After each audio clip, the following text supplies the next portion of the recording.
Hi friends, mutton குழம்புக்கு ரெடியாக பொருளெல்லாம் எடுத்து வச்சுருக்கேன் பாருங்கள். கோவிலில் வைக்கிற குழம்பு மாதிரி இருக்கும். கிடா வெட்டுக்கெல்லாம் வைப்போம்ல, அந்த மாதிரி டேஸ்ட்டில் இருக்கும்.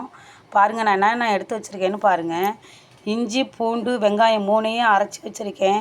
இந்த அளவில் அரைச்சி வச்சுக்கோங்க. 2 பச்சை மிளகாய், தக்காளி 3/4 கிலோ மட்டனுக்கு 4 தக்காளி எடுத்து வச்சுருக்கேன். 4 தக்காளி கட் பண்ணி வச்சுருக்கேன். மல்லித்தலை, கருவேப்பிலை எடுத்து வச்சுருக்கேன். பார்த்துக்கோங்க ஃப்ரெண்ட்ஸ், இதுதான் என்னோடது. மல்லித்தூள் 3 ஸ்பூன் எடுத்து வச்சுருக்கேன். தேவையான அளவு காரத்துக்கு தகுந்த மாதிரி மிளகாத்தூள் எடுத்து வச்சுருக்கேன். உப்பு எடுத்து வச்சுருக்கேன். ஏன்னா மட்டன் வேக வைக்கும்போது, குக்கரில் வேக வைக்கும்போதே நம்ம உப்பு போட்டிருப்போம். அதனால் பார்த்து உப்பு உங்களுக்கு தேவையான அளவு உப்பு போட்டுக்கோங்க. மஞ்சத்தூள் எடுத்து வச்சுருக்கேன். பட்டை, சோம்பெல்லாம் எடுத்து வச்சுருக்கேன். இந்த பாருங்க, கறி வேக வச்சு எடுத்து வச்சுருக்கேன். இளாட்டு கறி தான், அதனால் 2 விசில் தான் நான் வச்சுருக்கேன். ஏன்னா அதிகமாக வச்சிட்டோம்னா குழஞ்சி போயிடுச்சுன்னா அதோடய டேஸ்ட்டு மாறிடும். அந்த மாதிரி நீங்களும் வேக வச்சு வச்சுக்கோங்க. வாங்க இப்போ ரெடி பண்ணுவோம், குழம்புக்கு ரெடி பண்ணுவோம். வாங்க வீடியோக்குள்ளே போகலாம். தேங்காயும் அரைச்சி வச்சுருக்கேன். இங்கே பாருங்கள், தேங்காய் அதிகமாக போட்டுக்கிட்டோம்னா இனிக்கிற மாதிரி இருக்கும் குழம்பு. அதோடய டேஸ்ட்டு மாறிடும். அதனால் தேங்காய் கொஞ்சம் கம்மி பண்ணிக்கோங்க. நான் தேங்காயில் ஒன்றுமே போட்டு அரைக்கல, வெறும் தேங்காய் மட்டும்தான் எடுத்து அரைச்சி வச்சுருக்கேன். நல்லா நைஸாக அரைச்சி வச்சுக்கோங்க. ஏன்னா திப்பி திப்பியாக அரைச்சி வச்சோம்னா குழம்பு திப்பி திப்பியாக இருக்கிற மாதிரி இருக்கும்.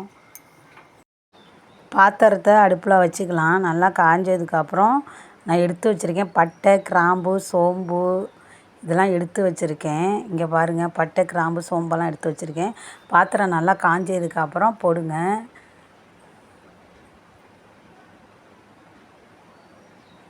போட்டதுக்கப்புறம் நல்லா பொரியட்டும். தேவையான அளவு ஆயில் ஊற்றிக்கோங்க. நாங்கள் கறியில் எடுத்த இந்த கறியில் கொழுப்பு நிறையா இருக்கிறதுனால ஆயில் கம்மியாக ஊற்றிருக்கோம். அதனால் நீங்கள் தேவையான அளவு, உங்களுக்கு தேவையான அளவு ஊற்றிக்கோங்க. நல்லா பொரிஞ்சு வரட்டும், நல்லா பொரியட்டும். நல்லா பட்டை, கிராம்பெல்லாம் நல்லா பொரிஞ்சிருச்சு. அதுக்கப்புறம் தக்காளியை போட்டுக்கலாம். நான் ஃபஸ்ட்டு தக்காளியை தான் போடுவேன். ஏன்னா இஞ்சி, பூண்டு, வெங்காயம் அரைச்சி வச்சுருக்கேன் பாருங்கள், அதை ஃபஸ்ட்டு போட மாட்டேன். ஏன்னா அடி பிடிச்சிரும் உடனே. அதனால் நல்லா தக்காளி வதங்கினதுக்கப்புறம் பேஸ்ட்டு மாதிரி வந்ததுக்கப்புறம் தான் நான் அந்த இஞ்சி, பூண்டு, வெங்காயம்லாம் அரைச்சி அதெல்லாம் போடுவேன். ஃபஸ்ட்டே நான் போட மாட்டேன். நல்லா வதங்கட்டும், பேஸ்ட்டு மாதிரி நல்லா வதங்கட்டும்.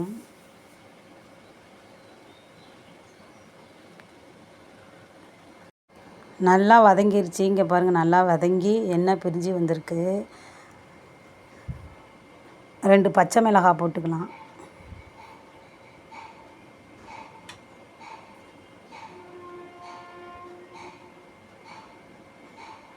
ரெண்டு பச்சை மிளகாய் போட்டு நல்லா வதக்கிக்கோங்க.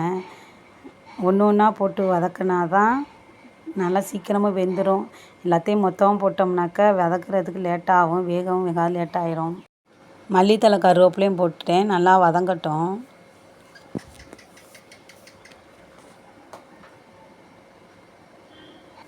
நல்லா எண்ணெய் பிரிஞ்சு வந்துருச்சு. நான் அரைச்சி வச்சுருக்கேன் பாருங்கள், வெங்காயம், இஞ்சி, பூண்டு 3ஐயும் மிக்சியில் அரைச்சி வச்சுருக்கேன். நல்லா இந்த பதத்தில் அரைச்சிக்கோங்க. நல்லா நைஸாக இருக்கணும். அப்போ தான் நல்லா டேஸ்ட்டாகவும் இருக்கும், கொல கொலப்பாகவும் இருக்கும். நல்லா கிளறி விட்டுக்கிட்டே இருங்க. கிராமத்து குழம்பு, கோவிலில் கிடா வெட்டு கோவிலில் வைக்கிற குழம்பு மாதிரியே இருக்கும்.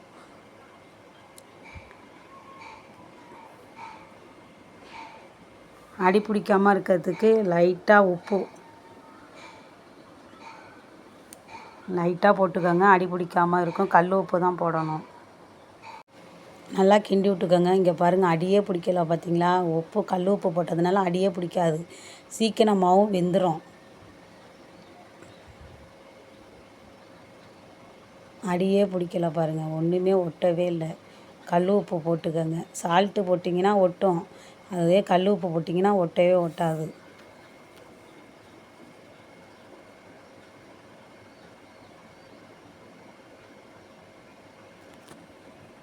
நல்லா கிண்டி விட்டுக்கிட்டே இருங்க, பிடிக்காமல். குக்கரில் வேக வச்ச கறி எடுத்து வச்சுருக்கேன். 2 விசில் தான் வச்சுருக்கேன்.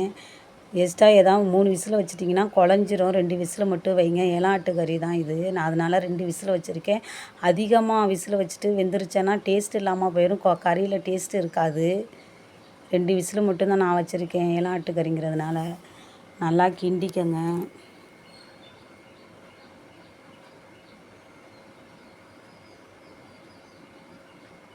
தேவையான அளவு உப்பு போட்டுக்கோங்க. ஏன்னா குக்கரில் கறி வேக வைக்கும்போது உப்பு போட்டிருப்போம், அதனால் பார்த்து போட்டுக்கோங்க. அடுத்து மல்லித்தூள் போட்டுக்கலாம். நான் வீட்டில் அரைச்சி வச்ச மல்லித்தூள் தான்.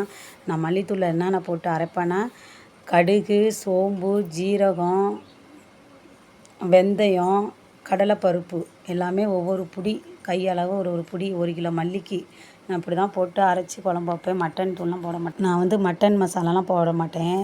தேவையான அளவு மிளகாத்தூள் எடுத்து வச்சுக்கோங்க. ஏன்னா நம்ம ஃபஸ்ட்டே 2 பச்சை மிளகாய் போட்டதுனால மிளகாத்தூள் உங்களுக்கு தேவையான அளவு எடுத்து வச்சுக்கோங்க. நான் 2 ஸ்பூனு தான் மிளகாத்தூள் எடுத்து வச்சுருக்கேன்.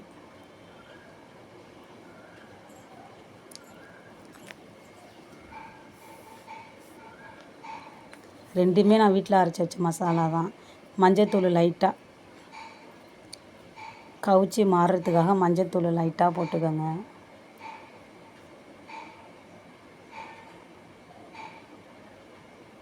தேங்காய் அரைச்சி வச்சுருக்கேன் பாருங்கள், நல்லா நைஸாக அரைச்சி வச்சுருக்கேன். கொரன்னு அரைச்சி வச்சிங்கன்னா குழம்பும் கொரன்னு இருக்கும், டேஸ்ட் இருக்காது, தண்ணி மாதிரி இருக்கும். நல்லா நைஸாக அரைச்சிக்கோங்க, கொலன்னு இருக்கும் குழம்பு. நீங்களும் இது மாதிரி செஞ்சு பாருங்கள், எப்படி இருக்குன்னு சொல்லிவிட்டு கமெண்டில் சொல்லுங்கள்.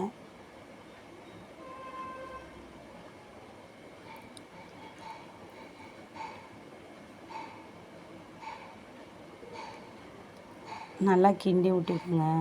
நான் விசில்லாம் போட மாட்டேன். ஏன்னா அந்த பாத்திரத்தில் கறி வேக வச்சேன், அதனால இதிலே நான் குழம்பு வச்சிடலான்னு வச்சுருக்கேன். விசிலெல்லாம் போட மாட்டேன்.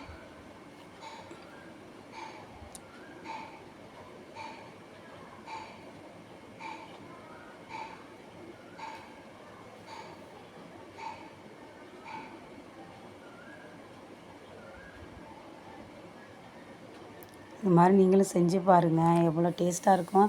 கெடா வெட்டிலலாம், கிராமத்துலலாம் காட்டுக்குள்ளே கெடா வெட்டி குழம்பு வைப்பாங்கள்ல, அந்த டேஸ்ட்டில் இருக்கும். ஆடு வெட்டி குழம்பு வைப்பாங்களா, அந்த டேஸ்ட்டில் இருக்கும். எல்லாம் ரெடி ஆயிடுச்சு. நல்லா கிண்டி விட்டுட்டு கொஞ்சம் நேரம் கழித்து குழம்ப பார்ப்போம். நல்லா கொதியட்டும். நீங்களும் ட்ரை பண்ணி பார்த்துட்டு எனக்கு கமெண்டில் சொல்லுங்கள், டேஸ்ட்டு எப்படி இருந்துச்சுன்னு சொல்லுங்கள். ட்ரை பண்ணி பாருங்கள், இது ஒரு வித்தியாசமாக இருக்கும். நான் அரைச்சி நான் இதெல்லாம் ரெடி பண்ணி ஊற்றிருக்கேன். நீங்கள் ட்ரை பண்ணி பார்த்துட்டு எனக்கு சொல்லுங்கள். இப்போ குழம்பு கொதிஞ்சிருச்சான்னு திறந்து பார்க்கலாம். இங்கே இருங்க, நல்லா கொதிஞ்சிருச்சு. நல்லா எண்ணெயும் பிரிஞ்சு வந்துருச்சு, நல்லா கொதிஞ்சிருச்சு. குக்கரில் 2 விசிலு தான் வச்சேன். இதுலேயும் கொஞ்சம் நேரம் வெந்துக்கிட்டு இருந்துச்சுல்ல, அதனால தான் கரெக்டாக 2 விசில் வைங்க. இது எலாட்டு கறிங்கிறதுனா நான் 2 விசில் வச்சுருக்கேன். நீங்களும் அதே மாதிரி 2 விசில் மட்டும் வைங்க. அதிகமாக வச்சிட்டிங்கன்னா குழஞ்சிரும், கறி டேஸ்ட்டே இல்லாமல் போயிடும். குழம்பும் டேஸ்ட் இல்லாமல் போயிடும், கறியும் டேஸ்ட் இல்லாமல் போயிடும். இது மாதிரி நீங்களும் ட்ரை பண்ணி பாருங்கள். சப்ஸ்கிரைப் பண்ணி விடுங்க, லைக் போட்டு விடுங்க. Bye friends.